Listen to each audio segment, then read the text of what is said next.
kita brainstorming. Kita brainstorming. Ayo dong, males deh kalau begini nggak ada yang jawab, nggak ada yang apa. Ya, tanya sama kakak kelasmu sebelumnya, kelas antropologi, medical anthropology adalah kelas yang paling fun. Ask them. So help me to build that situation. Siapa yang sampai hari ini masih salah nyebur? Hah? Ayo.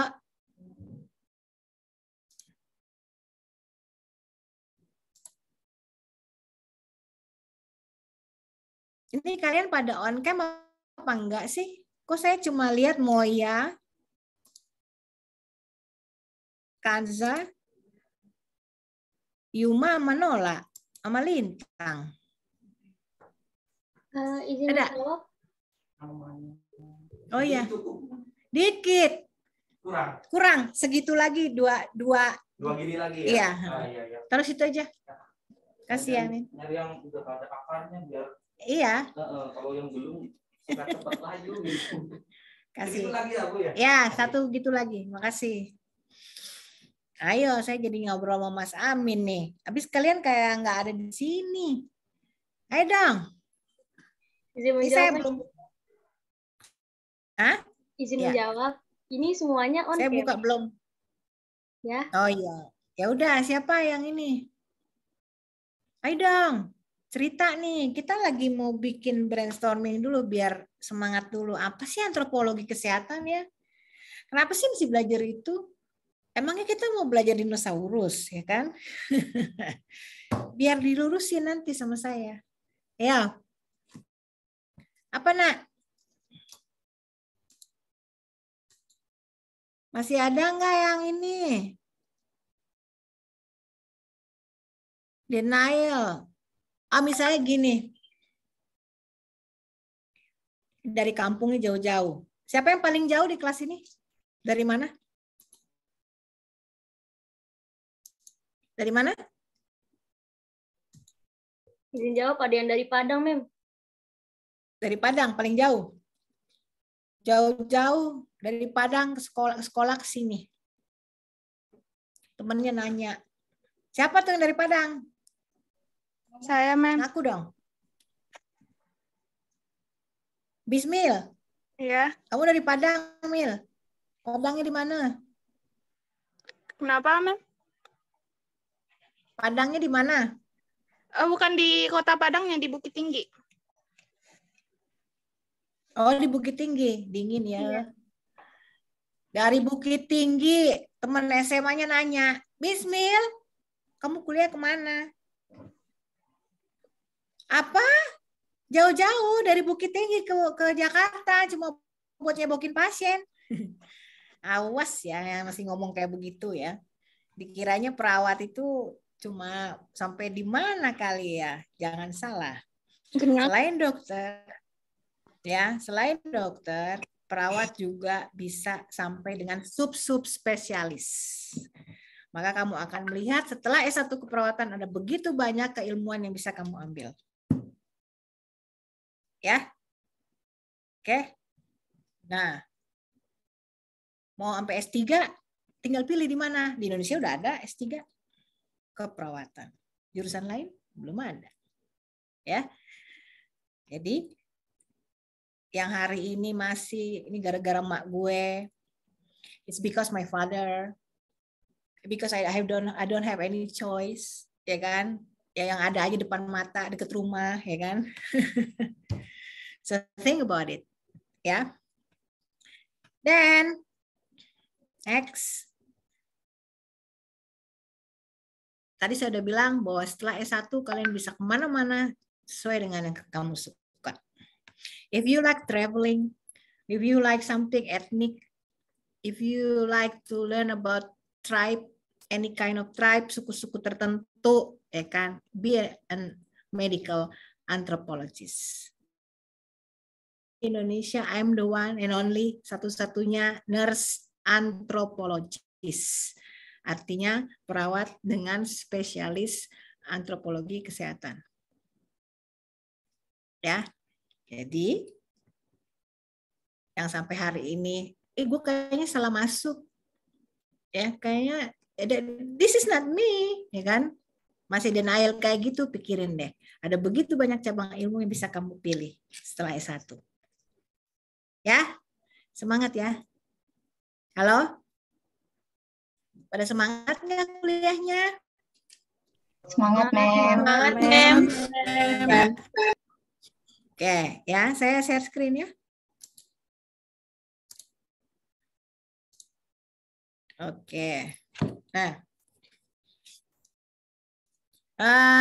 kalian udah lihat ini slide-nya?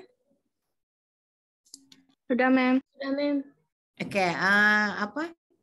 Linknya di ini ya, di screenshot ya.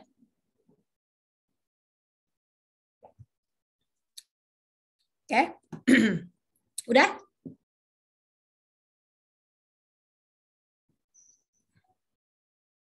Udah belum? Pengantar medical antropologi ya. Oke, lanjut ya, udah kan? Sudah, Mem. Nah, ya, the purpose, tujuan pelajaran hari ini, apa sih yang dimaksud dengan antropologi kesehatan? Ya kan? What is medical anthropology? Sejarahnya bisa terjadi medical anthropology itu apa? Dari mana? Kok bisa sih ada ilmu cabang ilmu ini? Apakah benar-benar kita akan belajar tentang fosil? Ya kan? Let's see. Ya. Dan hubungannya dengan kesehatan. Sampai dengan hubungannya dengan ilmu keperawatan. Ternyata sangat-sangat terkait. Ya. Oke. Kita brainstorming lagi. Satu orang menjawab. Menurut kamu apa itu budaya?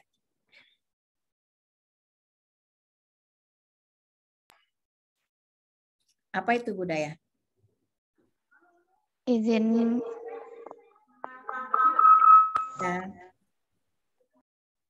Ya. izin menjawab, Mem. Saya Saya Kansa. Menurut Ya. saya budaya itu kayak adat istiadat atau enggak kayak kebiasaan yang udah orang-orang lakuin gitu, Miss, di suatu daerahnya gitu. Ya. Ya. Very good. Ya. That's good. Satu orang lagi menjawab berikutnya. Alam versus budaya. Saling terkait atau bertentangan? Kasih contohnya.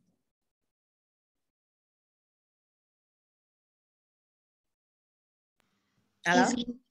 Izin menjawab, Mem. Saya Atia. Menurut saya, alam Yes, dan budaya itu saling bergantungan. Seperti misalnya penampakan alam di pegunungan, maka orang-orang yang tinggal di sekitar situ mempunyai budaya yang bersangkut pautan dengan pegunungan tersendiri, mulai dari cara berpakaiannya, Mem, yang menggunakan baju-baju yang tebal, seperti itu sih, Mem. Iya, very good. Ya, jadi alam mempengaruhi satu budaya tertentu. Ternyata orang pegunungan itu a bit mellow ya, because iklimnya itu membuat sayu, dingin, adem. Jadi orangnya lebih kalem, ya kan? Dan pemilihan warnanya juga jadinya tidak ya yang kalem-kalem. Beda sama orang nelayan ya kan? Karena dia panas ya kan, terus dia juga ya pengaruh kerja di laut ya kan, terus kena angin apa, jadi lebih orangnya lebih frontal, ceria. Jadi warna kain-kainnya juga norak-norak, merah ya merah, orange ya orange banget gitu. Nggak norak sih, artinya brighter. Ya, jadi ternyata alam mempengaruhi budaya ya. Nggak ada orang lagi orang di pantai pakainya wool, sweater ya kan, siang bolong lagi jam 12 teng. Pasti dianggapnya nih orang sakit nih. Right? Ya kan? Benar kan? Oke. Next. What is in your mind? Kalau lihat gambar ini, satu orang menjawab, menurutmu, ini orang kenapa? Sakit perut, Mem. Hah?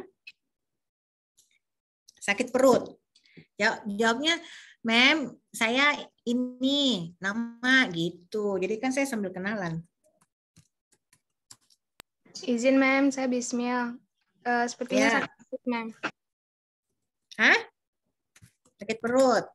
Iya. Oke. Apakah kita semua, kalian semua, deal? Berapa orang? 40 kalau nggak salah ya, sama saya. Kalau lihat gambar kayak begini atau lihat orang depan kalian begini sakit perut, setuju? Setuju, Mem. Setuju, Mem. Ya, Mem. Nggak ada yang bilang nih nggak ada yang bilang ini sakit kepala kan ya? Nggak ada.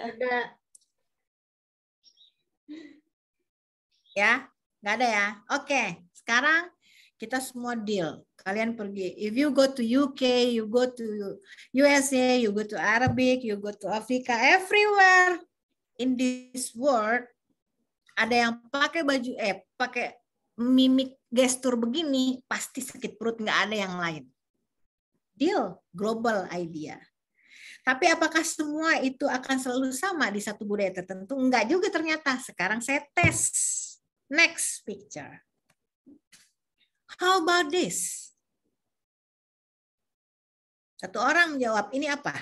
Tugasnya untuk apa?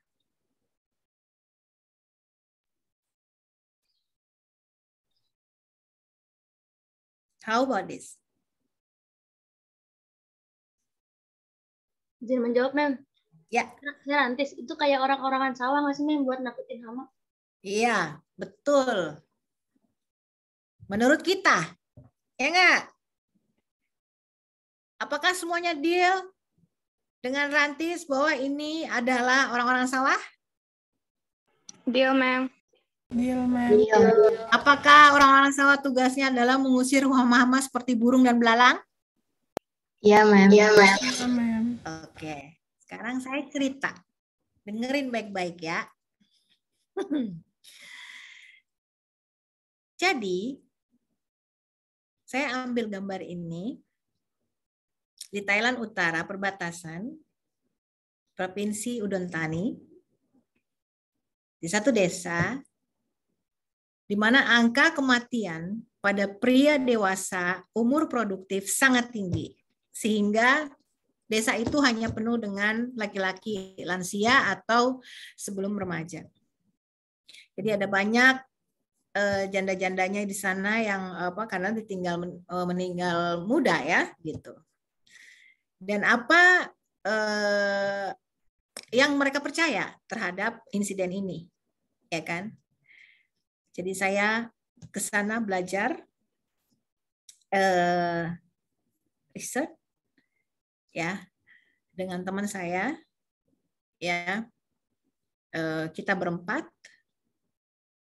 Nah, yang satu Belgia, yang kita bertiga Asia ya. Jadi Thailand, Vietnam, Indonesia, saya dan Belgia. Kita bertiga deal. Oh, orang-orang sawah nih. Nakutin burung ini mah. Ih, tapi kok dia nggak dipasang di sawah ya? Kata si Oli, teman saya yang orang Belgia. Iya ya, benar juga. Nah, masuklah saya ke dalam. Kita di desa itu setelah 2 hari tinggal di sana kita baru tahu bahwa ini bukan orang-orang sawah. Tugasnya pun lain. Ya. Jadi kita interview ya, wawancara mendalam. Kalau nanti kalian di pelajaran riset atau nanti kalian melakukan riset, ini adalah riset yang kualitatif, jadi lebih banyak wawancara, in-depth interview namanya, ya. Nah, nanti ada tugas yang membuat kalian akan jadi latihan semi-semi menjadi in-depth interviewer, ya. Nah, jadi semua janda-janda itu bilang 3 hari sebelum meninggal suami-suami mereka tuh mimpi didatangi oleh perempuan cantik banget. Setelah mimpi itu langsung 3 hari berikutnya mati, meninggalkan dunia ini. Jadi di desa ini, ya, everyone believes that beautiful ghost, ya, itu mengambil soul-nya, mengambil soul suami-suami mereka sehingga meninggal. Jadi patung ini, orang-orangan ini dipasang di 4 penjuru mata angin sebagai penolak bala untuk tidak masuk ke dalam desa tersebut. Jadi untuk mengusir si setan perempuan tadi yang membuat orang laki-lakinya pada meninggal gara-gara serangan jantung. Secara medical term sebenarnya sakitnya sakit jantung yang disebut disebut myocardial infarct. Nanti kalian akan lebih banyak belajar di medical surgical nursing. Ya. Ternyata behind of this disease believes in that Udon Thani district, ya, itu because of pengaruh roh-roh jahat yang membuat orang itu meninggal. Ya, itu hanya dipelajari di medical anthropology. What behind the reason? Kenapa orang-orang tidak mau berobat? Udah tahu insiden angka jantungnya meninggal karena jantungnya tinggi. Ternyata itu mereka tidak percaya bahwa itu disease. Mereka percaya bahwa itu destiny, di mana orang harus dicabut nyawanya oleh si setan perempuan. Tapi please, keluar dari kelas saya ini tidak bicara bahwa medical anthropology itu kita belajar mistis, klinik, magic. Awas ya. Tapi kita bicara tentang beliefs yang mengakar di masyarakat, ya, yang mempengaruhi keputusan mereka untuk berobat. Gile ya, ternyata itu ya maknanya ya lebih tinggi gitu ya. Ya, jadi yang sampai sekarang masih kayaknya salah masuk kuliah, ya, you have to believe that nggak salah masuk. Apologies juga, ya. I pray for you all, oke? Oke. Jadi ini apa? Dia siapa? Penangkal, Miss. Siapa jadi dia? Iya, ya. Beda ya. Kita taunya orang-orang sawah ngusir burung dan belalang. Di Thailand ini adalah penolak bala, right? Nah, jadi saya ambil istilah klasiknya, definisi klasik culture, budaya itu adalah kompleks set yang mengatur sampai dengan pengetahuan cara hidup, sampai dengan seseorang mengambil keputusan atau dia menjadi ciri dari satu masyarakat tertentu. Kamu akan tahu dia orang Dayak, kamu akan tahu dia orang Irian, karena dia punya spesifikasi tertentu. Benar nggak? Benar nggak sih? Benar, Ma'am. Benar, Ma'am. Ya, jadi mempunyai ciri, ya, itu budaya, ya. Nah, jadi kenapa medical anthropology sebenarnya itu adalah ilmu yang udah lama, ya, tetapi baru launching sekitar di atas 2010, karena ternyata orang sakit itu banyak dipengaruhi oleh konsep bukan karena sakit biologisnya, sakit psikisnya dan innernya yang dipengaruhi oleh budaya dan kepercayaan yang mereka tertentu. Nah, iya, jadi itu yang dipelajari di medical anthropology. Nah, sekarang Anissa. Nis, Anissa Amalia, Nis, kamu kalau demam, mamamu kasih apa? Jangan bilang obat ya, obat udah international, udah saya demam, modern. Biasanya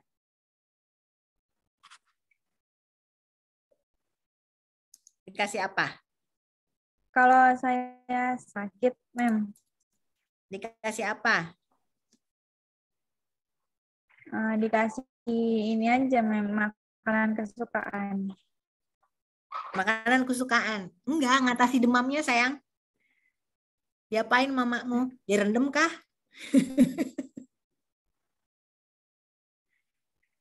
Oh, Kamu dibalurin apa kek? Apa nggak ada, misalnya? Mem. Apa? Apa, Nis? Halo? Kalau waktu masih kecil sih suka ini Miss apa dikerok pakai bawang sama minyak kayu putih. Ya, bau bawang deh tuh kemana-mana ya. Siapa orang yang paling jauh nih? Oh, tadi Bismil. Bismil, kalau kamu dibalurin bawang mau nggak? Nggak mau, Mem. Iya, karena nggak di budayamu nggak ada kayak gitu. Apalagi Maaf, orang Irian. sinyalnya Orang jelek. Irian orang Irian kalian kasih bawang. Mereka itu ya obatnya apa orang Irian? Dibalur pakai minyak babi. Ya kan? Nah, apakah Faisa kalau dibalur minyak babi mau kulitnya dikasih hand body begitu? Kan nggak mau kan? Nggak, Miss. Jadi budaya itu dipelajari ya, tidak secara biologis diturunkan. Ya. Jadi tadi semua deal kan yang pegang perut pasti sakit perut ya kan? Sekarang saya mau tanya, ya, Moya tahu dari mana kalau lihat orang kayak begitu megang perut sakit perut? Tahu dari mana kamu? Karena yang dipegang perutnya, Miss. Iya, tahu. Dia pegang perut, terus kamu langsung berkesimpulan dia sakit perut gitu. Udah pengalaman dari mana tuh kamu dapat? Mimik mukanya.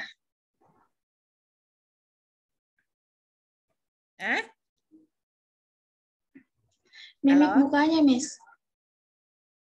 Iya, tapi kamu bisa menyebut dia sakit perut? Kamu pelajari dari mana? Masih kecil emang Pengalaman udah tahu pribadi, kamu sakit perut. Yang ngasih tahu siapa? Iya, yang ngasih tahu siapa? Yang ngasih tahu siapa? Masih kecil. Mama, Miss. Iya, mama kamu dipelajari dari nenek kamu dari buyut kamu, dan seterusnya, dan seterusnya. Kalau pegang perut itu sakit perut. Nggak ada yang pegang kepala sakit perut. Itu. Tidak serta-merta kalian lahir, begitu udah bisa bicara, mama aku sakit perut. Enggak, diajarin dulu sama mamanya. So, culture is learn. Dipelajari. Ya. Terus, culture itu sosial. Di-share. Mama kamu mengajarkan dibalurin minyak bawang, maka kamu akan memberikan itu ke anakmu nanti begitu punya anak, kalau panas dibalurin minyak bawang lagi, di-share terus. Ya kan? Si Vini orang apa, Vin? Orang Padang Betawi. Ini orang apa? Hah? Padang Betawi, Miss. Oh, kalau Evans orang apa? Orang Jawa, Mem. Orang Jawa. Kalau di rumah makananmu cenderung rasanya yang dominan apa, Vans? Apa ya? Asin pedas. Berarti kamu Jawa Timur ya, Nak? Enggak sih, Jawa Tengah, daerah Tegal. Bukan manis ya, asin ya? Lebih banyak makanan asin? Kurang tahu sih. Nah, kamu makan apa tiap hari mamamu masak, Nak? Nah, emang makan di tetangga kamu? Aku makan orek, makan gitu-gitu deh. Ya, Iya, kalau manis, orek berarti lebih manis dong ya? Iya, ya, manis gurih ya? Iya, ya. Ya kan? Nah, kamu rasa aja, kamu belajar lagi tentang rasa.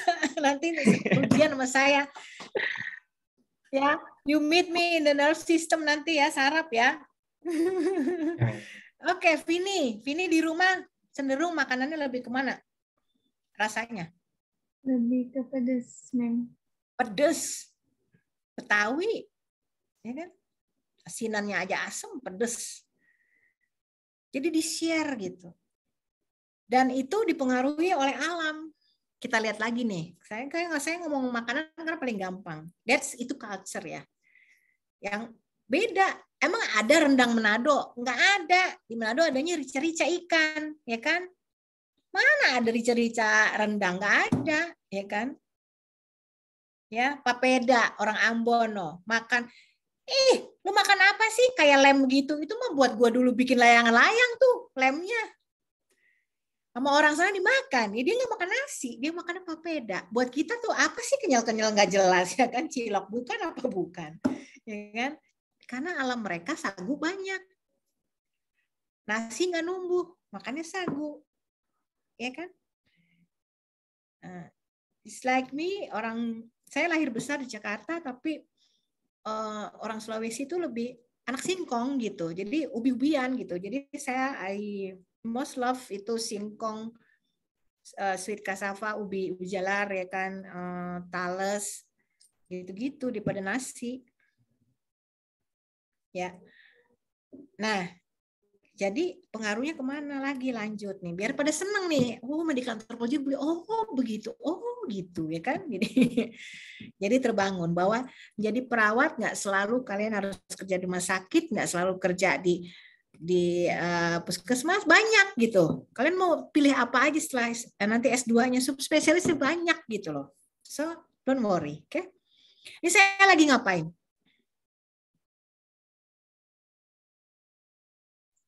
Izin jawab, Mem. Saya Nabila. Lagi beli ikan ya, Mem? Iya. Kelihatan kan kerang ya. Because I'm Sulawesian, Celebes, ya. Kita ikan, seafood itu lebih banyak dimakan daripada daging-dagingan. Ya. Nah, jadi ini hasil bumi nih. Semua tempat ada kerang, ada. Tinggal masaknya beda kan? Ya enggak? Nah, kalau yang berikutnya apa? Gambar apa? Gambar apa nih?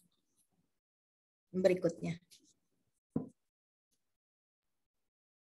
Ayo, masa emang nggak kelihatan?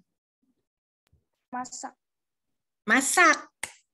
So, this is nature atau alam, hasil buminya. And this is culture. Masakan itu, kuliner itu culture. Ya.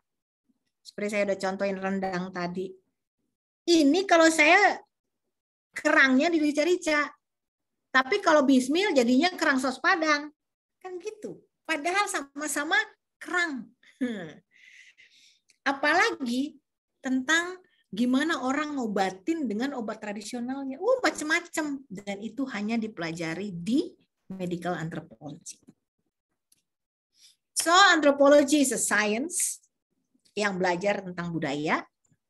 Medical anthropology-nya atau antropologi kesehatannya itu ada 4 domain yang kita pelajari. Sehat, sakit, pengobatan, dan penyembuhan. Sehat, sakit, pengobatan, penyembuhan. Ya, jadi di sini ditekankan lebih banyak budaya mereka itu membentuk pandangan mereka tentang sampai sejauh mana mereka mengobati sakitnya dan jenis-jenis treatment apa yang mereka banyak ambil gitu. Ya, terus saya lebih banyak cerita lagi karena ada gambar-gambarnya lagi setelah ini. Ya, jadi kita belajar 4 domain itu. Konsep sehat, sakit, pengobatan, dan penyembuhan. Dan itu hanya belajar di medical anthropology. Nah, sekarang sejarahnya. Ya. Kenapa muncul antropologi kesehatan, medical anthropology? Tadinya cabang ilmu ini dianggap sebagai ilmu yang mempelajari tentang sesuatu yang eksotis. Karena apa? Membutuhkan traveling ke etnis tertentu, terus ketemu penyakit. Itu orang demam, diare, mati. Ya kan? Itu orang menghilang, mati. Ya kan? Nggak ada tuh di tempat di dunia barat tuh nggak ada. tempatnya eksotis karena itu penyakit yang eksotis ketemu itu di kita, di Indonesia, ya kan. Terus di Amerika Latin, Afrika, ya kan, dibilang penyakit eksotis. Buat saya emang enggak. Iya. Ya. Jadi awalnya dibilang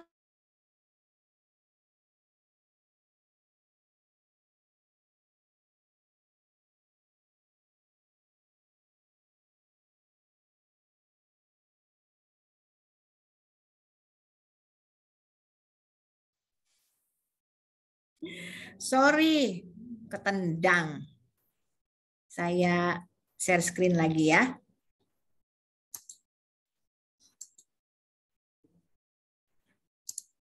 Oke. Ya. Kalau nggak kuat, VB-nya, virtual background-nya nggak usah dipasang ya. Kalau nggak kuat sinyalnya. Oke. Saya share screen lagi ya.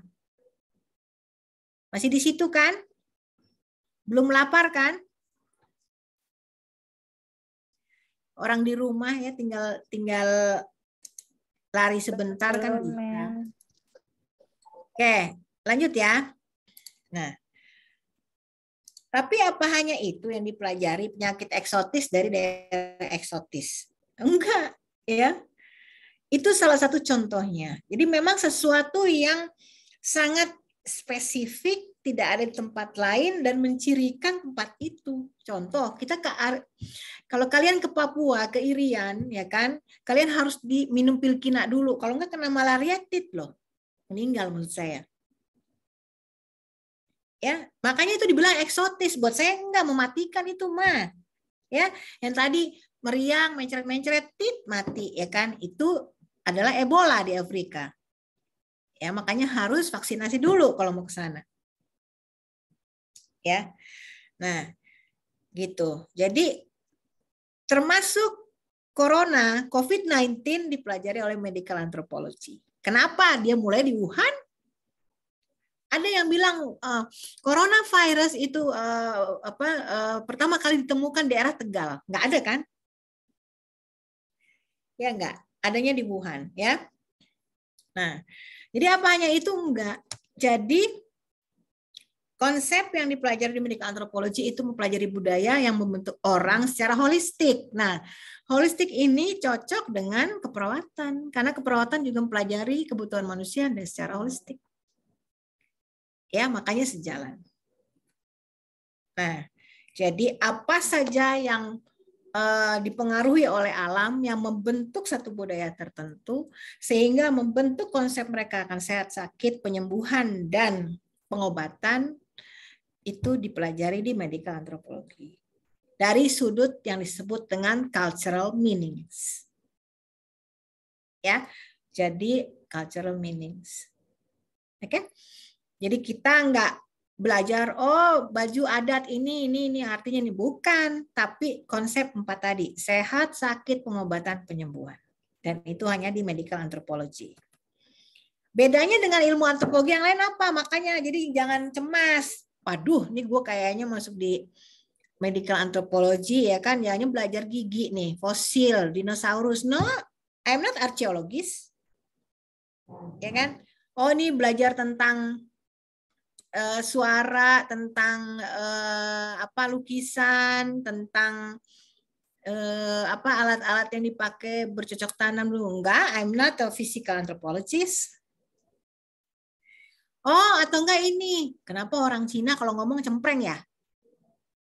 Ini gitu kan. Atau kenapa ya orang Perancis tuh kalau ngomong kayak di hidung ya kan. Kamu dalivu. Ya kan?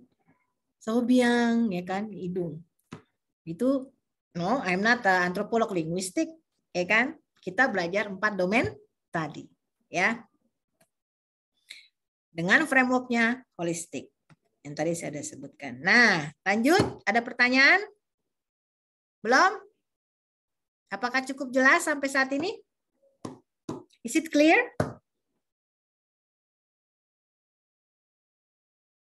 Is it clear? Ma'am, izin bertanya. Ya. Sebelumnya nama saya Hertinayu, Mem. Jadi kan tadi ada 4 domain yang Mem ada 4 domain yang Mem sebutkan, itu ada sehat, sakit, pengobatan, penyembuhan, yang dipelajarinya cuma di antropologi seperti itu. Medical anthropology, ya. Ya, medical anthropology. Tapi bukannya emang semuanya itu tahu tentang yang sehat itu seperti apa, sakit itu seperti apa, pengobatannya itu yang mestinya kayak gimana, bukannya basic orang itu bukannya kalau sakit, wah dikasih ini nih, yang seperti itu, Mem. Seperti itu. Jadi gini,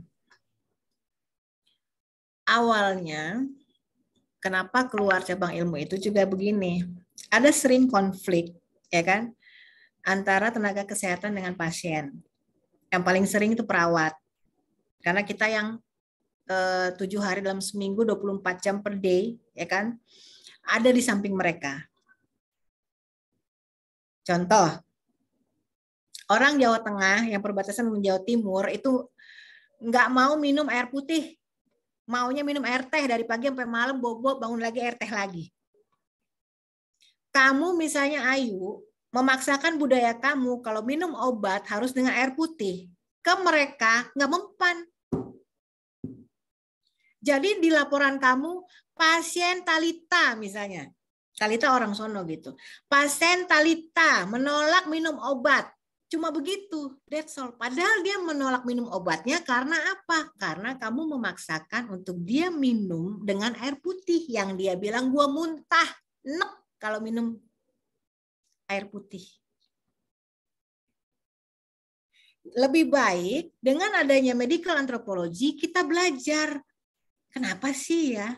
Kok dia percaya minum teh itu bisa, ya kan? Itu cuma daerah situ doang, minum teh doang, dia nggak mau air yang lain. Pokoknya minumnya harus berwarna. Ternyata meningkatkan imun, meningkatkan semangat, gitu loh. Jadi serta-merta juga menjaga mereka tetap ceria, sehat. Jadi mau dipaksa untuk minum air putih, minum obat, nggak mau. Lebih baik dengan pendekatan medical anthropology kita mengerti budaya mereka itu dengan taunya minum air teh, ada makna di balik minum air teh itu, kita cari apakah obat yang diberikan dokter itu larut dalam teh apa tidak. Sehingga kita memberi masukan kepada dokter yang memberi resep, ya, bahwa lebih baik obatnya diganti dengan bisa. Kan kita kan tugasnya adalah advokasi untuk pasien. Dan itu hanya bisa kalau kalian punya latar belakang nurse anthropologist. Ya. Jadi obat-obat yang larut dalam air teh adalah obat-obat lambung. Selama obatnya bukan obat lambung, Pak, ayo Pak minum Pak. Ya, 1 ceret nggak apa-apa Pak. Karena tidak akan berpengaruh. Obat tetap akan mempunyai efektivitas yang baik di tubuh. That's hanya di medical anthropology. Kita bisa tahu tentang itu. Contoh lainnya. I hope you can be traveling. I hope you kalian nanti kerja di luar negeri sehingga pasiennya banyak komunitas etnis lain ya. Kalau kalian merawat pasien dengan orang Meksiko atau Amerika Latin pada umumnya, mereka tidak mau minum obat dengan air putih. Lagi. Mereka mau minumnya dengan grapefruit. Ya. Jus grapefruit. Kalau di sini itu, jadi dia kalau dibelah dia kayak jeruk, tapi dibelah dia warnanya merah. Kalau orang ini blood orange ya, kalau nggak salah gitu nama pasarannya. Atau jus delima, pomegranate. Karena mereka percaya dengan minum itu, obat apapun, ya, itu membuat efektivitas obatnya makin baik dengan minum itu. Ya, dipaksa air putih, berantem kalian. Nggak mau dia. Tahu di situ dari mana? Medical anthropology. Pendekatannya apa? Nanti kita belajar di situ. Habis ini kan kita pendekatannya ada nih. Sampai sejauh itu kita tahu gitu loh. Jadi Lebih baik kita cari apakah obat ini larut terhadap vitamin C. Kan itu jus tadi banyak vitamin C kan. Kalau enggak ya tadi lagi, oh ya Pak silakan Pak minum es galon Pak. Enggak apa-apa Pak. Ya. Karena banyak myth, ya kan? Contoh deh, Ayu pagi-pagi kamu berani nggak minum jus jeruk? Belum makan. Nggak berani kan? Talita berani nggak? Gile mem, moncor ntar mem. That is mindset, you know. Kenapa orang Eropa, orang Amerika pagi-pagi minum orange nggak apa-apa, dia nggak diare. That is mindset. Ya, itu belajar di mana? Medical anthropology. Ngerti ya Yu? Udah mengerti? Iya. Iya. Oke. Nah sekarang saya bawa kalian ke pendekatan yang ada di medical anthropology. Ada 5 pendekatan dan kalian akan tahu nanti saya pengampunya pendekatannya di mana ya. Oke. Yang pertama biological approach ya atau pendekatan biologis. Siapa yang suka Tanah Abang? Suka ke Tanah Abang? Hah? Siapa yang suka ke Tanah Abang? Orang nggak lagi belanja, iklan aja nih Tokopedia. Ya kan? Ya. Banyak ketemu apa di Tanah Abang? Menjual baju. Iya. Orang apa yang banyak? Orang Padang, Mem. Itu orang kita. Yang bukan orang kita. Orang Cina, Mem. Orang Cina, Mem. Orang kita juga banyak Chinese kan. Yang dari luar dah, yang tinggi. Arab, Mem. Arab. Ada lagi yang lebih banyak dong. Tinggi, besar. Inggris, orang Amerika. Tinggi, besar, gelap, ya kan? Lampu mati nggak kelihatan. Afrika, Mem. Kalian biasa menyebutnya dengan apa? Afrika. Negro. Orang negro. If you go to US, especially go to Chicago, ya. Chicago itu 65% itu adalah orang black people. Sisanya adalah orang putih, ya. Kamu turun terus kamu ngomong, ya kan? Neger. Ya, hati-hati, tangan lepas, kaki lepas, kepala hilang. Ya.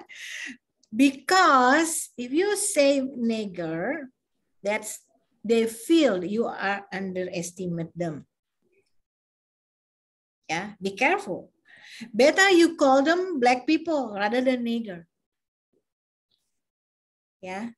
We go through the biological approach. Why? Black people or nigger bring different meanings. Ya. Nah, jadi dari kecil sekolah bareng sama kulit putih, naik bis nggak boleh sama-sama. Ini waktu sebelum tahun 1960 nih. Orang putih di depan, white people depan, black people di belakang. Sakit. Dibeda-bedain, right? Diskriminasi. Masuk di sekolah, duduknya nggak boleh sampingan. Tetap belakang, depan. Nggak boleh satu bangku, pantang. Ya. Sakit. Kuliah, nggak boleh masuk ke universitas tertentu karena kulitnya hitam. Itu hanya untuk universitas untuk kulit putih. Jadi turun-temurun mereka mengalami stres lingkungan sehingga stresornya tinggi, jadinya tensi naik terus. Bu Rita adalah lulusan dari Washington University. Saya tanya sama Bu Rita, ya. Dia balik tuh tahun, let's say 2016 ya.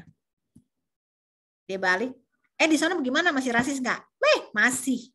Siapa bilang Amerika nggak rasis? Rasis. White and black, black and white. Ya kan? Contoh. Kalian kan seneng kalau pakai contoh ya. Biar nggak ngantuk. Bintang Black people. Lulusan universitas terbaik. IP-nya 4,00 pakai bintang lagi. Deva, orang kulit putih. Ya. Jangan marah ya, Dev. Kan contoh doang. Deva orang kulit putih. IP-nya pas 3,00, hampir turun.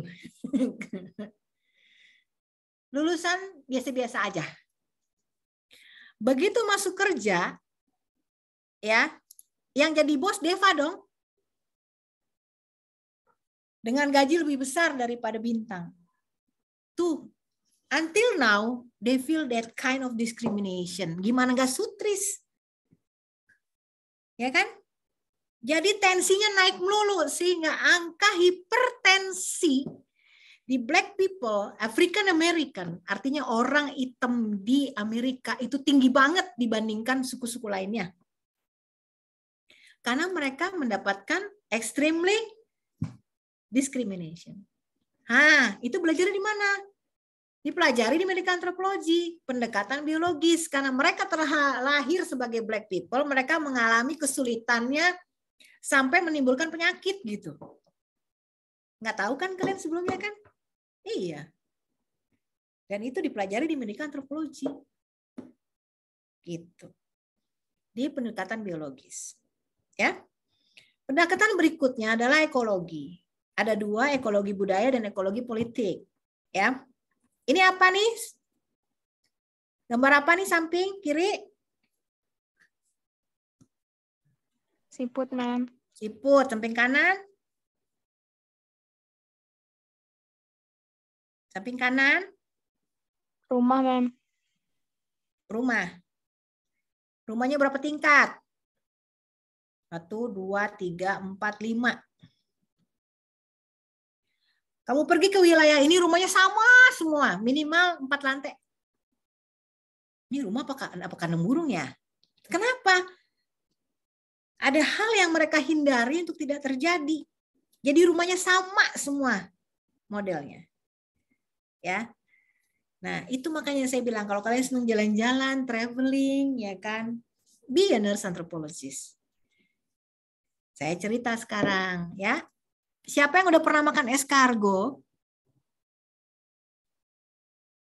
Masakan Perancis itu, escargot, ya kan? Tapi saya mah nggak kebayang dah, walaupun itu 1 juta sepiring ya kan. Tapi itu sungut-sungutnya saya inget gitu. Ya, escargot.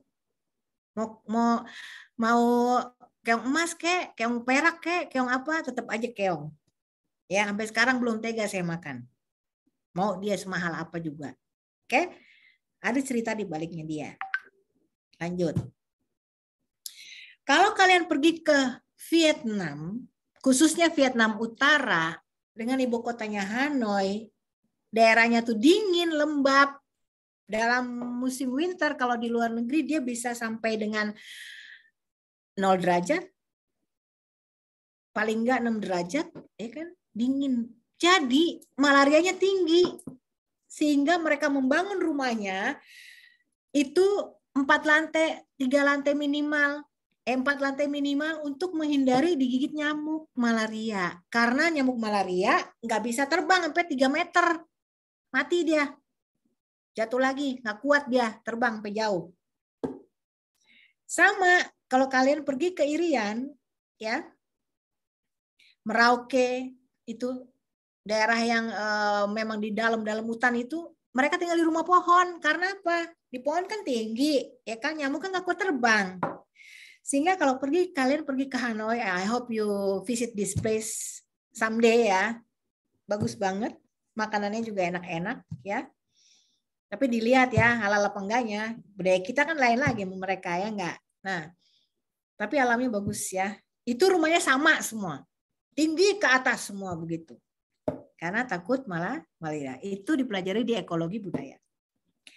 Di pendekatan ekologi politik, siapa yang udah ke Jatiluhur? Bendungan? Belum. Belum pernah ada yang ke bendungan. Sampai seumur begini belum pernah lihat dam, bendungan, belum. Kesian ya, mainnya kurang jauh kalian berarti ya. Nanti kalau udah tatap muka, dengerin kata saya, udah tatap muka kan udah pada kos di sini ya, cari waktu jalan-jalan hari Sabtu satu kelas ke bendungan sana. Jangan malu-maluin saya, seumur umur belum pernah lihat dam, mem. Seumur umur belum pernah lihat bendungan, mem, ya kan? Jadi bendungan Jatiluhur itu tadinya tuh tanah luas sekali yang banyak dengan rawa. Itu digali, dibuat bendungan terbesar, ya kan? Untuk mengatasi pengairan karena kita kan surplus padi, ya kan? Jadi pengen jadi lumbung padi itu.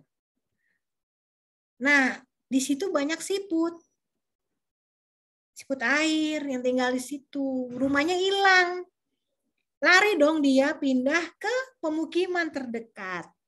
Tiba-tiba sebulan setelah itu orang-orang di situ banyak punya bisul-bisul. Begitu dibelek bisulnya, nanah semua. Itu disebut dengan skitosomiasis. Ya kenapa aku pada bisa punya begini ya? Tadinya nggak ada loh begini, nggak ada loh gitu. Begitu sebulan pembangunan dimulai, terjadi tuh besar-besaran skitosomiasis. Nah, medical anthropologist datang ke situ dan melihat bahwa yang menyebabkan sakit itu adalah feses dari si siput tadi, siput air. Jadi siapa yang suka makan tutut ya, ingat matang bener ya, hati-hati. Jangan main isep aja ya kan. Oh enak mem, enak. Iya, lu matang apa enggak ya kan? Ingat, skitosomiasis. Ya. Itu gara-gara ekologi politik. Politik pembangunan besar-besaran sehingga lingkungan rumah si hewan hilang, jadi dia berpindah membawa penyakit tertentu di satu etnis tertentu.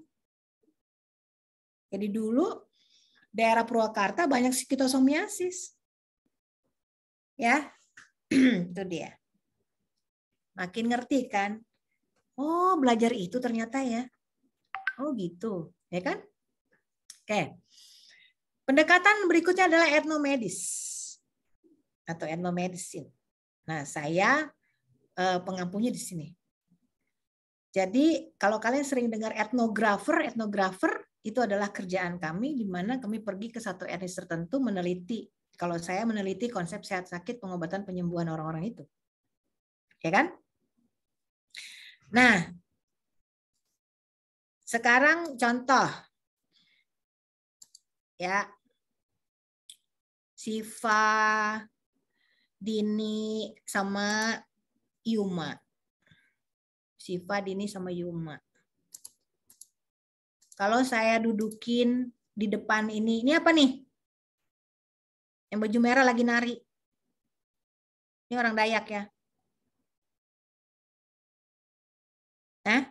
Orang apa nih? Kalian sebutnya apa? Kalau penyembuh tradisional? Kalau penyembuh tradisional kamu sebutnya apa?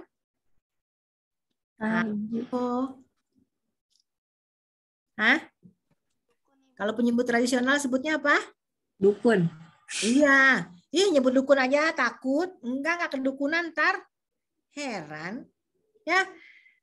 Harus banyak belajar karena ini kita ngomongin dukun, ngomongin ya. Tadi keluar dari sini jangan belajarin Ola ngajarin magic, mistis, pelet, santet dan sebagainya. Nah, efeknya dia terhadap kesehatan apa? Iya. Makanya kelasnya interaktif seru sih. Ngomong horor melulu, ya kan? Oke. Jadi saya dudukin nih depan dukun ini nih. Siapa tadi? Siva, Yuma, siapa lagi nak? Saya bilang. Siva, Yuma sama siapa sih tadi saya bilang ya? Lupa nih. Dini, Bu. Oh, Dini. Saya dudukin kalian bertiga nih depan dia. Dia nari-nari, tek, terus minum air putih, kumur, kira-kira dia ngapain? Sembur. Nah, bertiga kira-kira pasrah atau lari? Lari. Yuma, Kamu lari, Siva? Lari, Bu. Lari. Kenapa lari? Jorok, Bu. Jauh nih, si Yuma mikirnya jauh. Gila, tuh orang sikat gigi apa enggak ya, Sif? Siva mikir lain lagi, itu bakteri apa aja yang ada di mal mulutnya ya. Si Dini bilang lagi, itu dia aduh, ya kan? Itu kira-kira dia pembawa virus apa enggak, itu dari salivanya ya. Ya kan?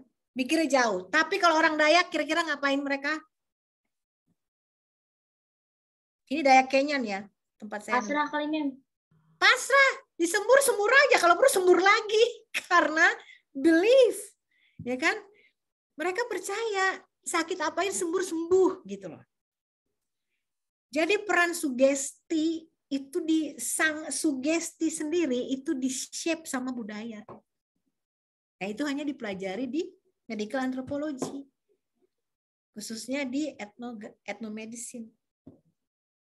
Pasrah aja dia, ya kan? Masih ada waktu ya. Dikit lagi kok, jadi saya cerita nih.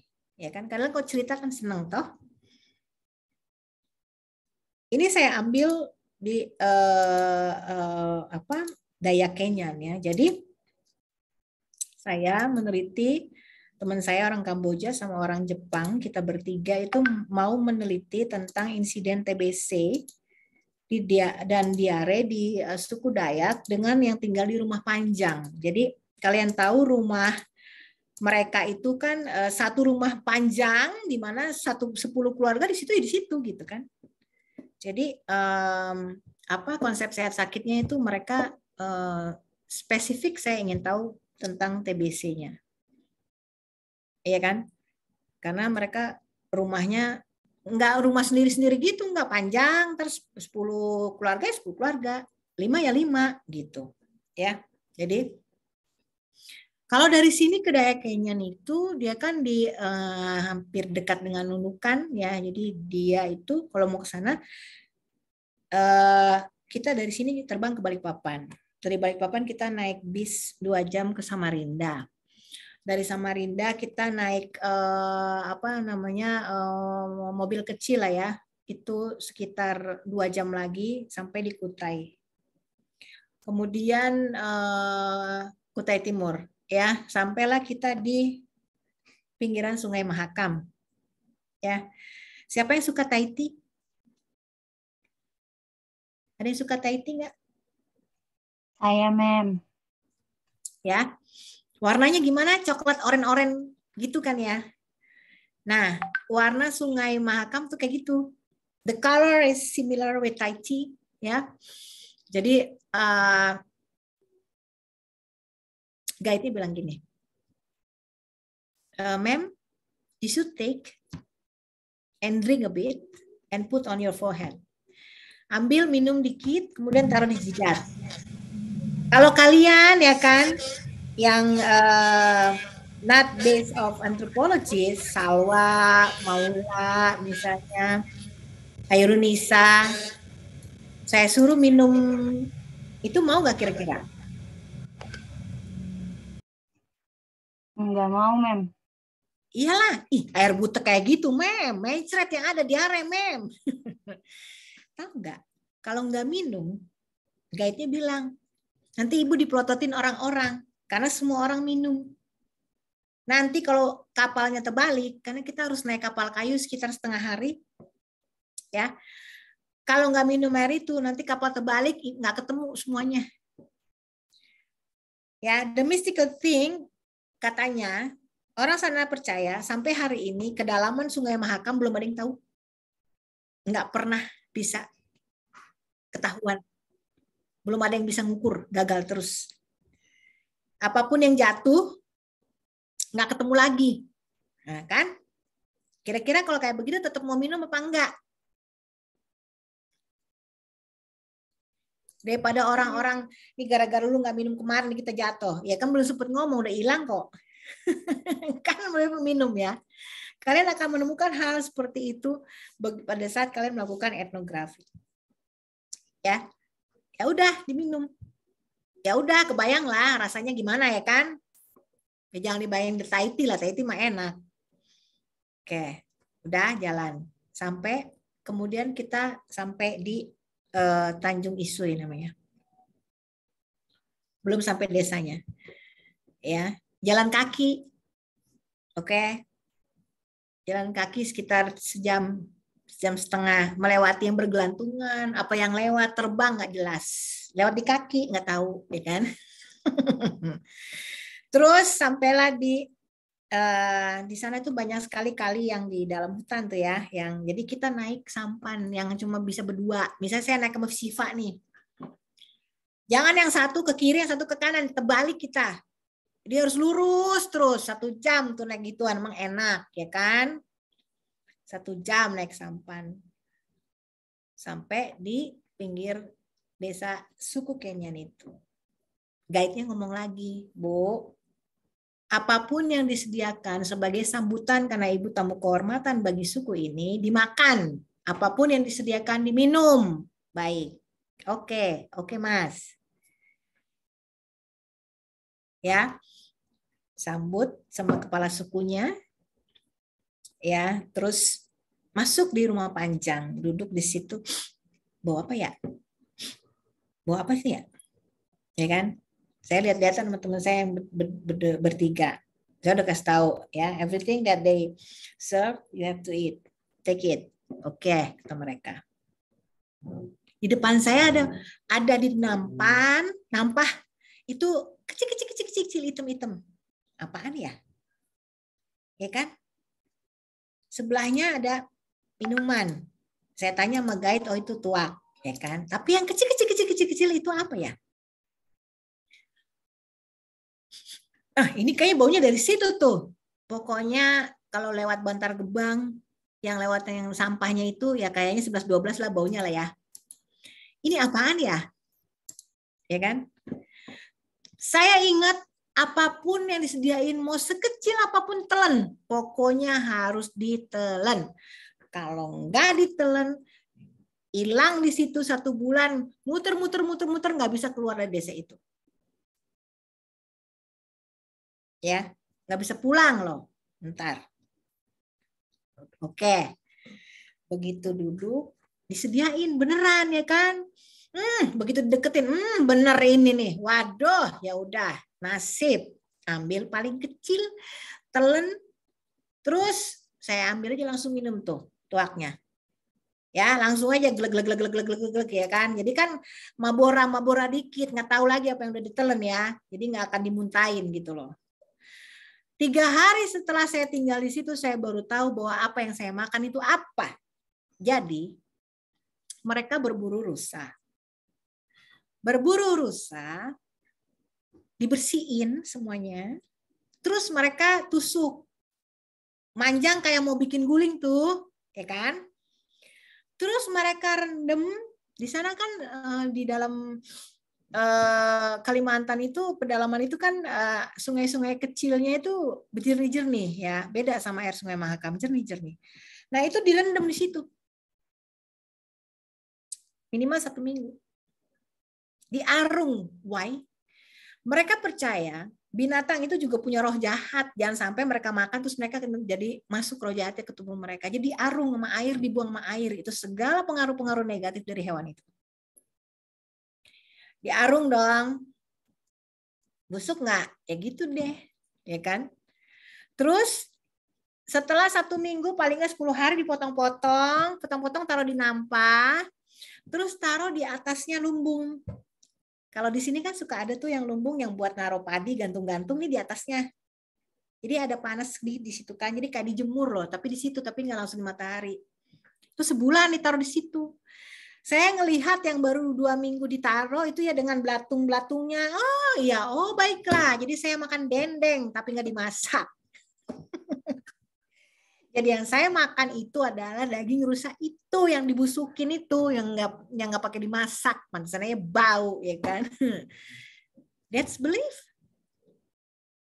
Ya, nah itu dipelajari di etnomedis. Jadi yang eksotis itu sebenarnya yang di sini pendekatan ini ya. Jadi kalau kalian suka yang aneh-aneh, makanan ekstrim ya kan, nah, itu kalian cocok jadi nurse anthropologist. Next, pendekatan kritikal. Pendekatan kritikal ini mengambil konsep biopsikososial, jadi hampir mirip keperawatan. Tetapi mereka stage-nya yang mereka tekankan isi isolasi. Jadi contoh, di Irian, di suku Dani, suku yang masih sangat-sangat mempertahankan budayanya, suku Dani, itu kalau lagi menstruasi, perempuan nggak boleh ada di desa. Pantang. Darah haid itu darah kotor. Darah haid itu darah yang mengandung pengaruh jahat. Roh jahat isinya. Jadi sial kalau lagi mens ada di kampung. Ini kalau mens di mana? Di hutan sono. Masalah antar dimakan singa kayak apa? Nggak ada singa sana ya. Beruang kayak apa kayak ya kan, nasib lo aja. Pokoknya setelah menstruasi baru boleh balik ke. You can go back to your village again. Ya, kesian ya, udah mules. Ya, kalian kalau mens kan nggak enak banget kan? Ini di hutan loh. Or Timur Leste, dulu Timur. Itu di pedalamannya. Ya, mereka melahirkan tuh harus keluar di hutan. Sama konsepnya. Pantang juga, sial nanti satu desa. Dan mereka melahirkan berdiri. Karena mereka percaya dengan berdiri itu bayi keluar lurus itu mengeluarkan semua pengaruh jahat yang ada dari ibunya. Sehingga dia lahir sempurna. Ya jangan dipikirin terjatuh ya ada yang nangkep. Ya kan?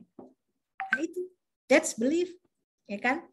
Itu dipelajari di pendekatan kritis. Pendekatan terakhir adalah apply atau terapan.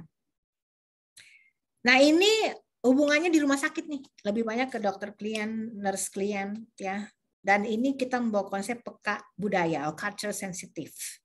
Jadi kalau kalian membuka buku-buku medical surgical nursing, pediatric nursing, semua di bagian akhir akan ada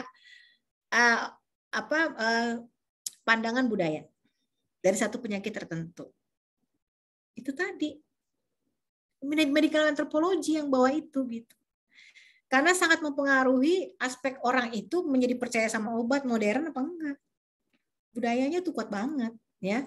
Itu. Jadi berbanggalah bisa dapat pelajaran ini gitu. Atau nanti bisa menjadi seorang spesialis yang mengambil ilmu ini. Ya, itu applied. Oke? Jadi udah mengerti ya apa yang akan kalian pelajari ke depan ya. Oke? Nah, jadi kesimpulannya adalah medical anthropology is science that involve interdisciplinary science holistically. Jadi secara holistik mempelajari antar ilmu disiplin yang mempelajari budaya, tetapi 4 domain yang sangat kita fokuskan yaitu sehat, sakit, pengobatan, dan penyembuhan, right? And then the 5 approach tadi, ya pendekatan-pendekatan tadi itu membuat kita mengerti isu-isu kesehatan yang sangat related dengan kaitannya orang itu adalah orang mana, ya kan? Kenapa sih kok COVID-19 itu bisa dari Wuhan? Nggak ada kan COVID-19 seri Tegal, nggak ada kan? Ya kenapa hanya di Wuhan? Gitu. That's medical anthropology yang belajar. Ya, pelajari gitu. Oke? Jelas? Nah, sebelum berakhir, have fun with medical anthropology. Ini terbuat dari apa ya? Ini saya ambil di salah satu restoran di Bangkok, di mana dia ada galeri yang menjual buatan pasien-pasien HIV. Ya, jadi saya sampai hari ini banyak penelitian khususnya untuk HIV/AIDS, ya. Jadi kaitannya dengan medical anthropology ini. Nah, ini dibuat dari apa ya? Ayo jawab. Dibuat dari apa? Izin jawab, Bu. Itu kayak kondom bukan? Iya, yang ngomong aja lantang jelas ya kan. Kan kalau sekarang udah scientific. Ya, we not talk about taboo thing ya kan. Because now you are in scientific fields. Tapi gara-gara barang ini bisa jadi heboh nggak? Bisa. Padahal dia kontrasepsi nggak? Apa bedanya sama pil? Apa bedanya sama spiral? Kontrasepsi nggak?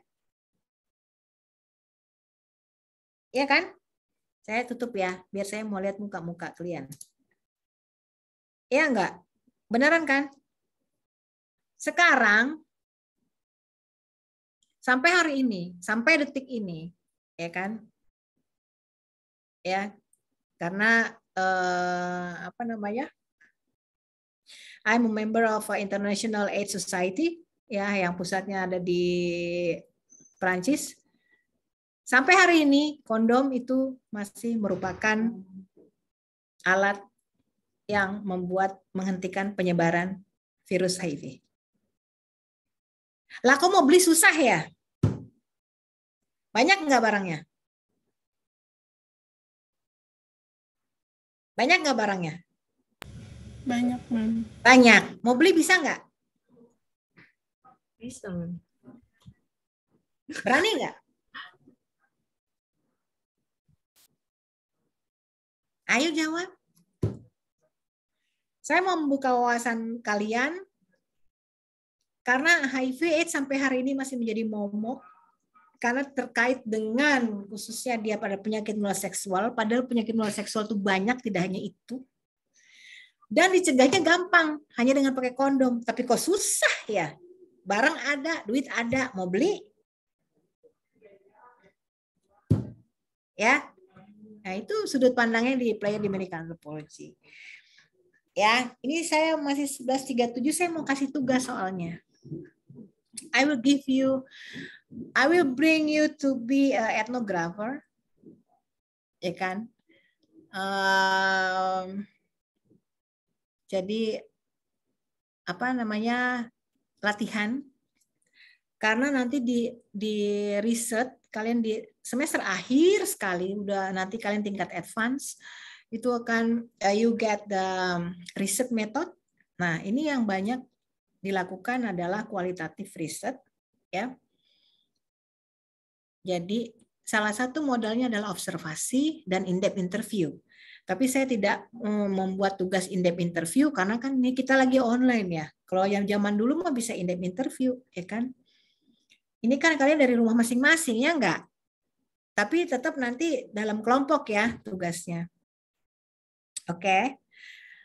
Jadi saya ingin bawa kalian, kenapa sih kayak Jakarta aja sekarang naik kelas menjadi nomor 1 lagi untuk penyebaran HIV. Ingat, Jakarta tidak ada lagi lokalisasi, yang di Priuk itu udah diganti ya dengan tempat ibadah, sehingga orangnya lari semua di jalanan. Siapa yang suka ke Jatinegara? Lewat Jatinegara pernah nggak? Manggarai pernah nggak lewat? Kalau malam ada siapa yang lagi ngeceng di situ? Mejeng. Siapa? Kalian bilangnya apa coba? What do you call them? Hah? What do you call them? Kalian panggil mereka dengan sebutan apa? Ayo. Sebutannya apa? Pakai malu. Jawab Ibu, PSK. Iya, panjangan dari panjangan dari apa? Komersial, Mem. Iya, pekerja seks komersil. Apa lagi sebutannya? Sampai sayur-sayur dibawa. Ya. Wanita tunasusila. Pasang. Enggak, ini baru. Tutup pintunya. Orang AC saya masih betengger mau diganti ya. Iklan aja sih Mas nih. Lagi serius-serius gue sama anak-anak juga, ya kan? Back ke kalian yang manis-manis dan ganteng-ganteng. Apa tadi? Jadi lupa saya. Ada iklan sih ya. Kalian kalau if you want to know, my office is in the directorate ya, lantai 3 ya. Jadi I never sit in nursing school ya, cuma ngajar aja. Kalau itu balik. Gimana? Tadi saya nanya apa? Oh iya, sayur-sayuran tuh apa? Kalian nyebutnya? Cabe. Cabe-cabean, ya, terong-terongan. Kenapa nggak wortel-wortelan, kentang-kentangan? Ya kan? Mulai hari ini saya tidak mau mendengar kalian menyebut mereka dengan sebutan itu, karena artinya kalian belum dapat pencerahan medical anthropology, dan artinya kalian melakukan diskriminasi. Ya, sama seperti kalian menyebut orang negro, tidak menyebut black people. Ya, kalian melakukan diskriminasi. Kalau kalian menyebut mereka kupu-kupu malam, kenapa nggak lebah-lebah malam, ya kan? Cabe-cabean, terong-terongan, ya kan? Never call that way again, ya, karena kalian underestimate. Sebut mereka entertainment girl or entertainment boy. Oke? Ya. Itu empower, ya. Pemilihan kata untuk mencegah kita melakukan diskriminasi disebut dengan labeling. Kalau kamu menyebut dengan konotasi negatif, ya, maka kamu membuat labeling namanya. Ya, labeling. Nah, jadi jangan lagi lakukan itu. Saya nggak mau, ya, karena you have to be proud, ya kan? Saya tidak mau anak-anak saya, ya. I'm a coordinator for Asia Pacific Gender Sexuality Organization.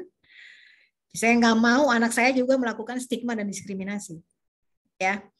Jadi udah jelas sekarang. Jadi jangan lagi sebut itu, ya. Entertainment girl or entertainment boy. Lewat lagi jalan sama temennya, ya kan? Lewat Jatinegara, weh, ini yang kata Mem Ola entertainment girl. Apa? Temennya paling kan gitu. Iya, EG, entertainment girl, oke? Gitu. Jadi kamu juga melakukan empowerment ke teman kamu lagi. Sehingga bahasa-bahasa yang merendahkan orang itu tidak akan terjadi lagi. Oke? Nah, mereka itu kerja loh. I have to tell you something. For example, they got 501 transaction ya. Ini kaitannya juga ada di tugasnya soalnya. I want you to be like them, you know. Maksudnya berperan kayak mereka. Mau jaga kesehatan diri nggak bisa gitu loh. Padahal uang ada, source ada, tapi nggak bisa, ya kan? So, 500. Udah habis buat mucikarinya 300. 200 nanti dipotong lagi untuk make up, baju 50.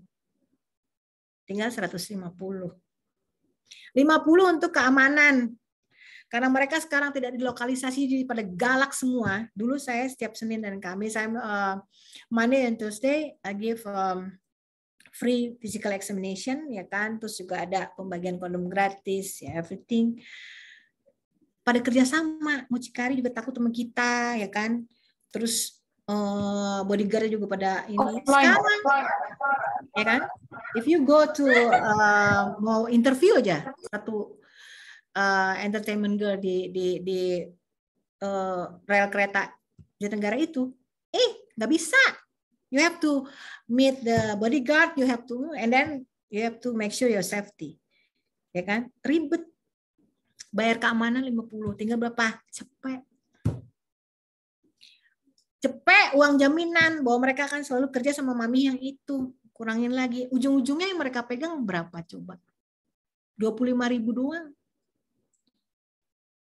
Ya. That's a fact. Nomor 2. Fact-nya adalah they jump to this industry because they get abused by the nearest relatives. Jadi terjun ke dunia perindustrian ini, ya kan, entertainment ini, karena kecebur, karena di abuse, ya, diperkosa biasanya ya, oleh orang-orang terdekat. Yang paling banyak paman. Yang berikutnya saudara tiri. Mau tetap di kampung takut dikerjain terus ntar, lari ke kota. Ke kota no education. Ya udah. Become like what? Ya kan? 25.000. Jadi jangan GR. Bayaran 1 juta. Dia kan bayaran 1 juta. Itu nggak 1 juta dapatnya. Ya. So, I want you to open your mind, ya kan? Mau jaga diri susah buat mereka-mereka ini gitu. Padahal ada source-nya. Jadi catat sekarang. Nanti kelompoknya dibagi ya. Minta sama Bu Rita ya. Saya minta satu kelas ini berapa orang ya? 38 ya nak ya? Izin menjawab 40, Mem. Oh ya 40. 40 so just divided to be 8 ya. Ya, 8 ya. 8 grup ya. And then ya 8 grup. Nah, karena nggak bisa ketemu, otomatis masing-masing pergi sendiri, ya kan? Masing-masing pergi sendiri. Terus nanti dikocok siapa yang presentasi. Tetapi bentuk laporannya di dalam makalah itu harus ada, ya. Tapi cuma 2 nanti yang akan bercerita. Kalian pilih dalam kelompokmu yang kira-kira ceritanya yang paling greget, pengalamannya yang paling membantaikan gitu kan, ya. Pokoknya ini deh, ya. Ngapain sih? Mulai deg-degan, mukanya pucat semua. Ya. Karena ada kaitannya dengan konsep dasar medical anthropology. Jadi saya paling gampang ngambil contoh ini. Jadi kalian belajar menjadi seorang etnografer, mengatasi isu-isu terkait kesehatan yang tabu kata orang, penyakit menular seksual lah ya, contohnya itu nggak gampang, ya. Apalagi di kita masih dianggap tabu, ya kan? Mau sampai kapan? Makanya naik kelas terus HIV-nya nggak kelar-kelar, AIDS-nya, ya kan? Bekasi menjadi juara untuk tahun ini, di mana ditemukan 4 bayi yang lahir dengan HIV positif. Mau jadi apa anaknya? Bekasi loh. 1 aja udah geger dunia tuh buat kita para peneliti AIDS. Ya. Ini 4. Berarti ada 4 pasangan yang HIV positif. Ayo. Ya, mau sampai kapan tutup mata? Gampang mencegahnya, gampang. Tapi karena sekarang ke puskesmas. Nggak ada tuh. Poli TB ada. Poli TBC. Ya, ada. Giliran poli AIDS nggak ada yang mau duduk di bawahnya. Ntar ketahuan. Ya kan? Mau sampai kapan begitu coba? Ya kan? Takut sendiri. Nah, jadi judulnya you can write judulnya ya. The experience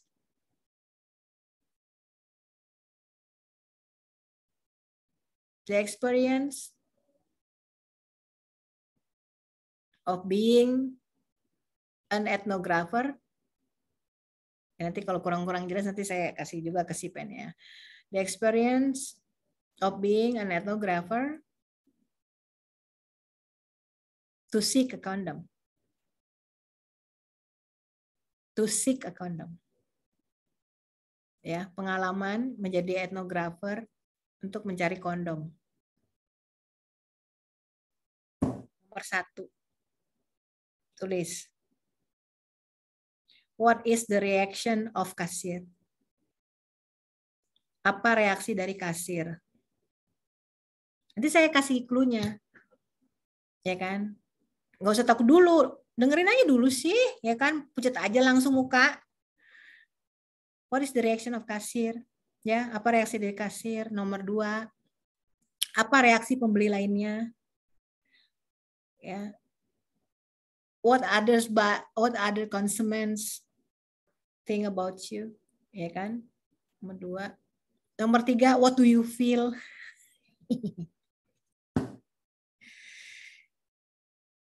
Pucat keringat dingin langsung. Gak apa-apa, biar belajar. Nomor 4,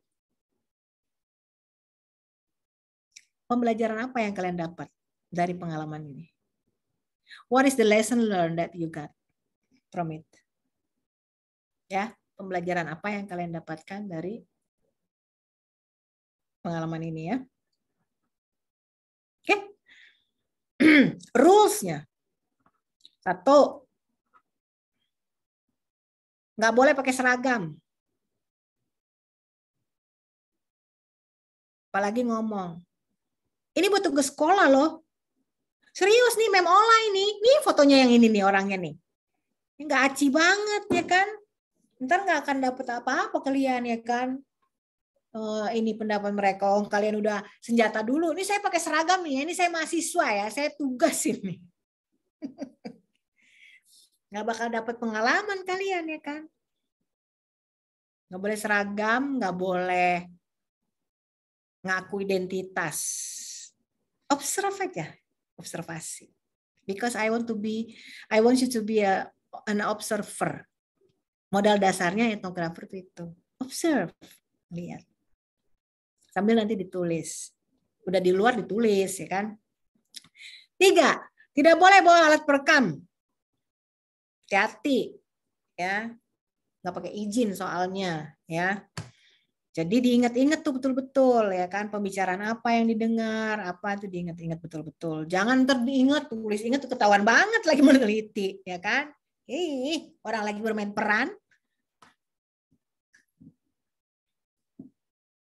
Terus ditemenin boleh ya. Ditemenin boleh. Ya, kalau bisa sama temennya lah yang inilah bisa mendukung main peran ya kan. Biasanya temannya cowok ya pura-pura jadi pasangan kayak apa ya kan gitu. Ya kalau temannya cewek ya gimana lah pokoknya supaya kalian mendapatkan reaksi dari orang-orang yang wah lah gitu ya. Karena sampai hari ini masih 2020 masih ya heran barangnya ada ya kan macem-macem. Apa bedanya mau beli es krim sama aja kan? Bedanya di mana? Karena dipasangnya di mana? Jempol, bukan ngaco, ya kan? Karena dipasangnya di penis, ya kan? Makanya jadi heboh. Coba dipasang di telinga, beli gitu juga kayak beli kacang kan, ya kan? Lanjut, ntar lupa, kalian udah ketawa aja, habis pucet aja mukanya dari tadi, ya kan? Ya. Rule berikutnya, kalau kalian ketemu mamah kamu, orang terdekat, orang tua, saudara apa, kabur, jangan di situ, nggak aci, sampai rumah dimarahin, dibantai lagi, salah lagi, ya kan? Ya, jadi belajar ya, observernya yang benar gitu, oke? Dan ingat ya, kita di scientific fields ya, jangan pernah berpikir, Memola tuh ngajarin tuh, ya, seks bebas dengan beli kondom, ya, think wider ya, jangan kayak katak dalam tempurung, come on, ya kan? Saya mau ngajarin kalian untuk gimana sih jadi orang-orang itu punya duit tapi mau menjaga kesehatan nggak bisa, ya kan? Padahal dicegahnya dengan kondom, oke? Udah, itu rules-nya. Ada pertanyaan sampai sini? Oh ya, you can buy kalau rasanya dia pengen tahu juga kan, kalian seumur-umur pegang aja baru itu pasti saya yakin ya kan. Ya dibuka biar tahu dalamnya kayak apa sih ya kan gitu. Jangan ntar, kenapa? In maternity nursing ya di keperawatan maternitas nanti kalian kan penyuluhan cara pakai kontrasepsi di puskesmas itu sambil ketawa-ketawa hihi karena belum pernah lihat gimana mau penyuluhan sama ibu-ibunya. Right? Ini sekarang think wider, jangan mikir apa-apa tabu ya kan, udah mahasiswa kesehatan loh, be careful ya kan. Kita tuh harus pede depan orang nanti ngajarin.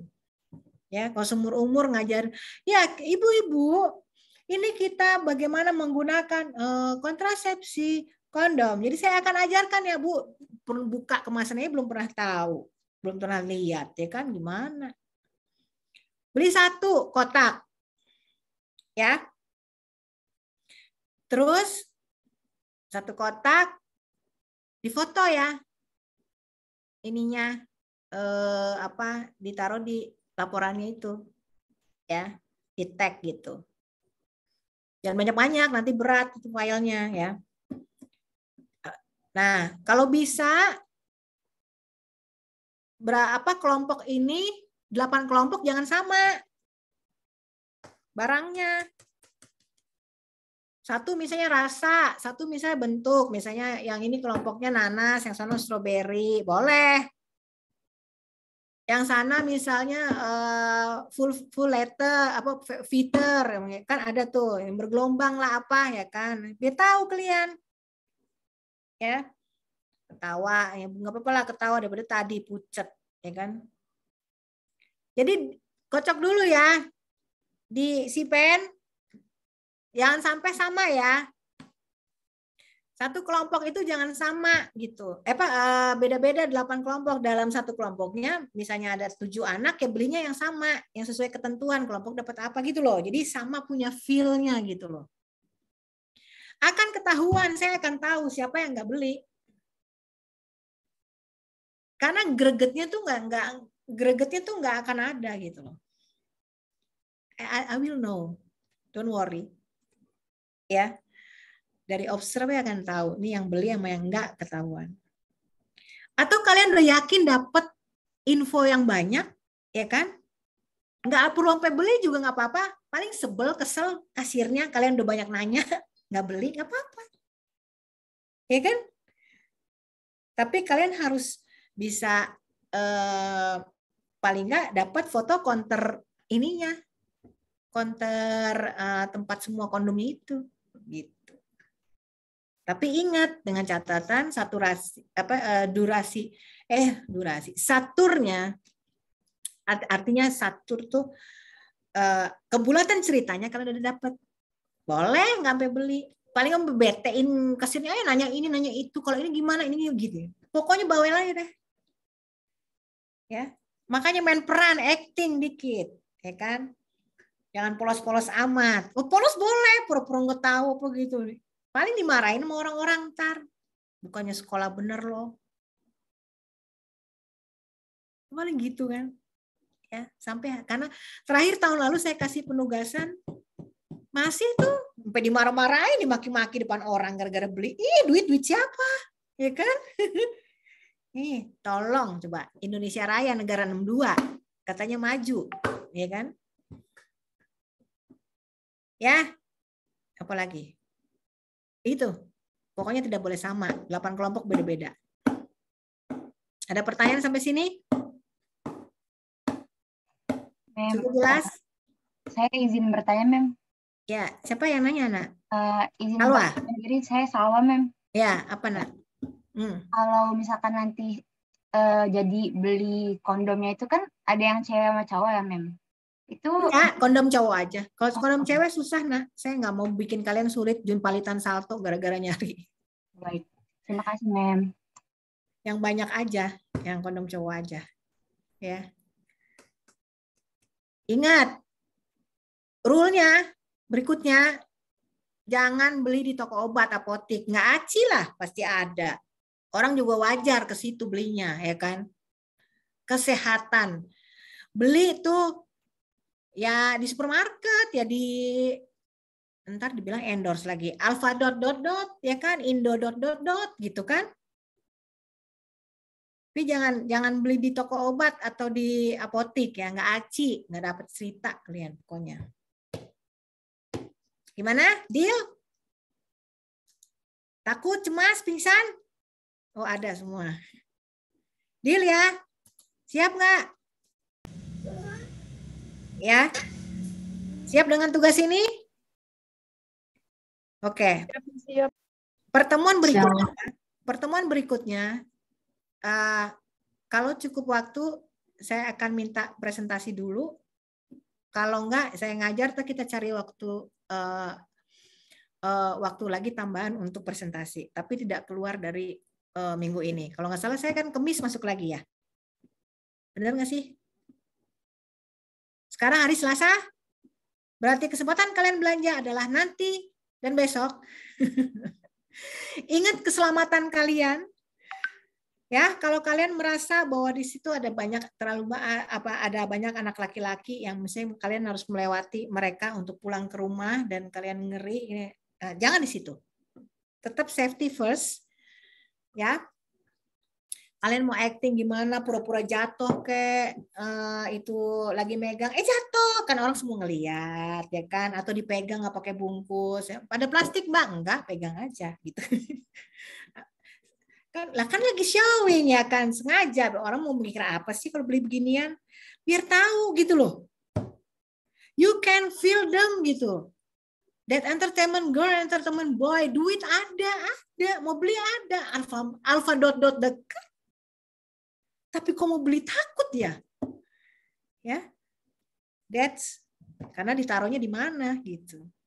Ya, itulah ya yang dipelajari di kita di medical anthropology. Jadi saya pengen kalian mengerti posisinya. Yang pantas ya kita tuh pandangannya masih sempit kayak gitu ya kan. Jangan aneh kalau ntar ada yang marahin, ya dengerin aja.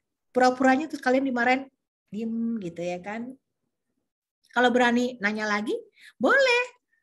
Ya, tapi ingat keselamatan, jangan sampai habis itu merah-merah pipinya, ya kan? Ya, seru deh pokoknya. Kakak-kakakmu semua dapat pengalaman seru banget. Udah 2021 padahal. Orang udah pakai kondom mesin di sekolahan. Seret masukin, keluar Coca-Cola. Seret pencet lagi, keluar kondom satu kotak, merek SU, dot gitu kan. Why? Orang buat keselamatan kok. Daripada aborsi, daripada penyakit menular seksual, right?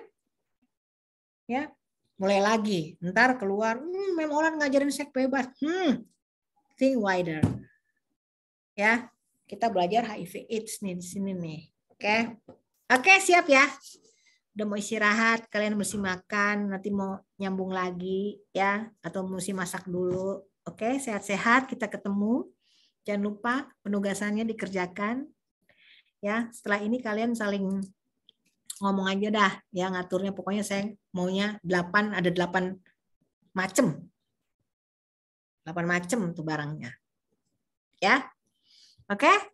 Siap ya.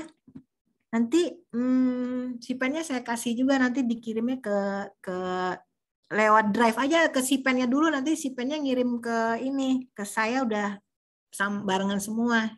Ya, Pen? You can do that, right? Siap, Mem. Ya, nanti tinggal you give me the link. Itu nambah nilai soalnya. Tadi saya bilang biasanya kan saya PJ-nya ya kan, because of my business ya. Jadi aduh udah susah untuk jadi PJ. So jadi Bu Rita sekarang jadi dari awal saya bilang kalau misalnya ada jadwalnya kadang saya minta mundur, mohon dimaklumi ya. I'm not to make reasons ya, tapi ya gitu deh, ya kan, bukan so sibuk gitu kan. Nah jadi kita nanti presentasi ya, Evan ya. Oke, selamat makan semuanya. Salam untuk orang tua kalian ya. Terima kasih, Mem. Ya. Terima kasih, Mem. Terima kasih.